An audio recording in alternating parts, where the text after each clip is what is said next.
All right, let's flip it to December 27th. There are two games. And then there's one on the 28th. The first of the two that we'll talk about on the 27th, Chelsea minus 300. Bournemouth. Don't do it, BJ. 8-1. The draw is 4-1. BJ, I take it. Yeah.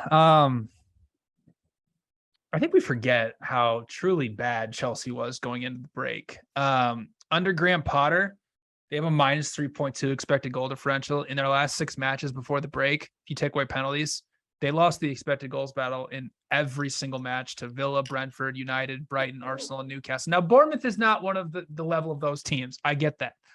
But the problem still exists for Chelsea, and I don't think they've solved it, or they're going to solve it anytime soon, is that they just don't have an out-and-out striker, and they're struggling to turn final third possession into any type of scoring chance. I mean, if you look at it, I said this before the break, but like they're top 10 in progressive passes and dribbles, box entries, like expected threat, which is awesome.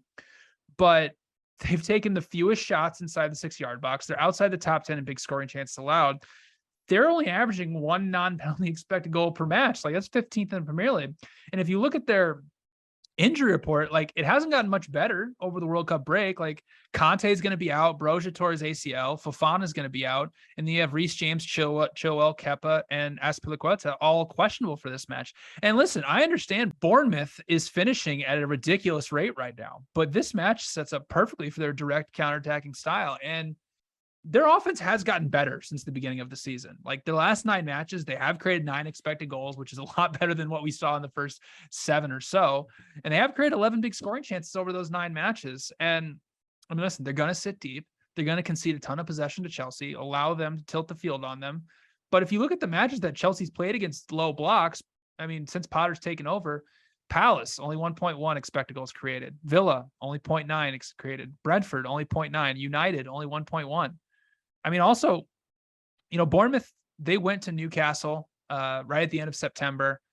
Newcastle closed at minus 250. Now we're getting Chelsea, who has been really, really bad going into the break, and they're sitting at around minus 320. Like, this is an overpriced Chelsea team.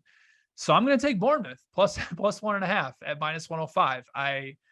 It's one of those type of situations where I think we all believe that Potter's going to turn this around, right? And we want to get in when that happens, but you're looking at this price and you're like, this is too big for Chelsea right now. So if they prove me wrong and they win this match 4-0 and they pound them, then yes, they may have turned the corner. But with all the injuries, with how bad they've looked, I'm not so sure it's going to happen. So I like Bournemouth plus 1.5 at minus 105.